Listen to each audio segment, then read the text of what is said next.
Hello. Hello. नमस्कार sir. नमस्कार। Sir एक क्वेश्चन है सर। हम्म। एसएससी 12 फेज में दिव्यांगों के साथ बहुत अनियमितता हो रहा है, तो इस अनियमितता के साथ किन किन बातों पे अमल किया जाए कि सारे क्वालिफाइड बच्चों को नियुक्ति हो जाए, इस संबंध में विशेष रूप से बताइए। भारत में कोई भी वैकेंसी आता है तो वो वैकेंसी लीगली टेंडर के तहत आता है। लीगली टेंडर पास होता है तब वो कोई वैकेंसी आता है। अब लीगली टेंडर एसएससी 12 में पास हुआ तब उसका विज्ञापन बना और विज्ञापन में सारी बातों का निर्धारण किया गया कि कब आप एग्जाम लीजिएगा, कब आप रिजल्ट घोषित कीजिएगा, कब आप डीबी मेडिकल लीजिएगा और कब छात्रों की नियुक्ति करवाइएगा।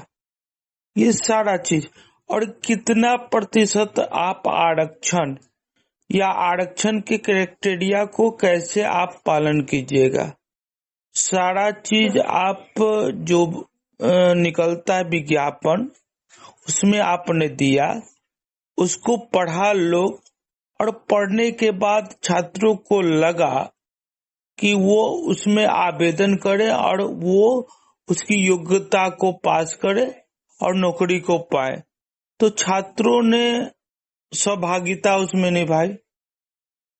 आपने सारा जो आपने क्राइटेरिया रखा था सारा क्राइटेरिया को पास किया।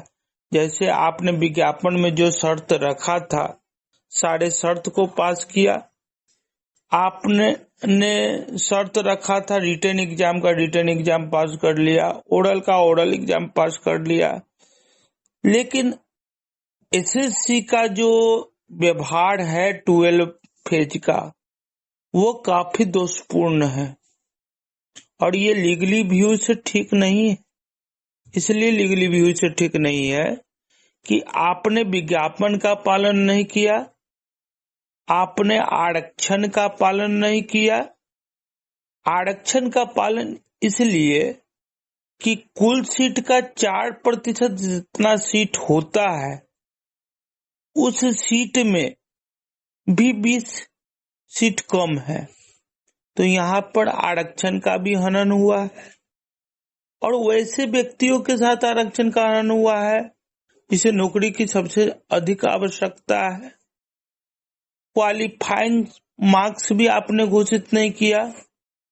जो जिस जोन में भर रहे थे दिव्यांग अधिकार अधिनियम में है कि आप जो छात्र है और छात्र का जो गृह जिला है चाहे गृह राज्य है उसमें आप एग्जाम कराएंगे, यहाँ तक तो ठीक किया। लेकिन जब डीबी मेडिकल ले लिया तो डीबी मेडिकल में क्या किया कि आप कहीं के भी यानी चेन्नई के भी महाराष्ट्र के भी कहीं के भी छात्र को लखनऊ बुलाया, उसमें भी तकलीफ हुआ।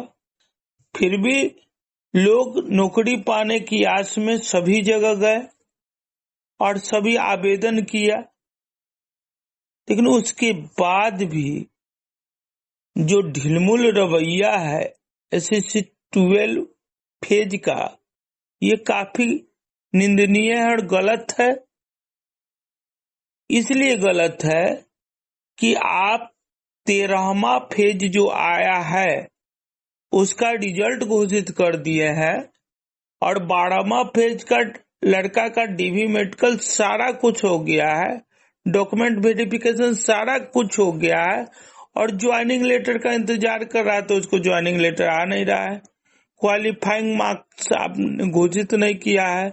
आपने कहा था कि 1 महीना के भीतर या 2 महीना के भीतर आपका नियुक्ति हो जाएगा, आपको ज्वाइनिंग लेटर आ जाएगा।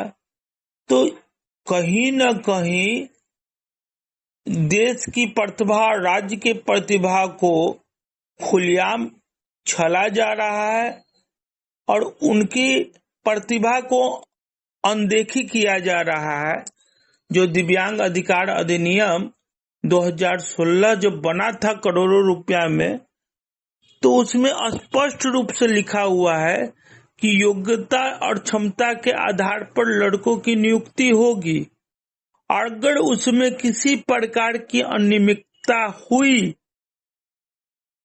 तो कार्यालय को दंडित किया जाएगा, उचित मुआवजा लिया जाएगा और साथ में उसको न्याय दिया जाएगा।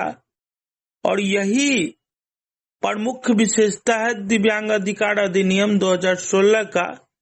तो हमें लगता है कि यहाँ पर एसएससी 12 ने जिस उद्देश्य की पूर्ति के लिए दिव्यांग अधिकार अधिनियम 2016 का निर्माण किया गया, और सबसे बड़ी विशेषता यह बतलाया गया कि प्रतिभा रहते हुए प्रतिभा को कोई छल नहीं सकता है। अगर डिपार्टमेंट का अपना सर्कुलर होता है तो लड़कों का अपना सर्कुलर है कि वो उनके साथ कुछ गलत हो तो उस पर वो आवाज बुलंद कर सकते, क्योंकि उस पर वो पैसे दिए हैं और उनका भी एक समान अधिकार होता है। तो निश्चित तौर से अगर एसएससी 12 के लड़के इस बात को लेकर प्रोटेस्ट करते हैं या फिर आवाज को बुलंद करते हैं तो निश्चित तौर से उन्हें न्याय मिलेगा। ऐसा हम नहीं कहते हैं, ऐसा भारतीय संविधान कहता है, दिव्यांग अधिकार अधिनियम 2016 कहता है।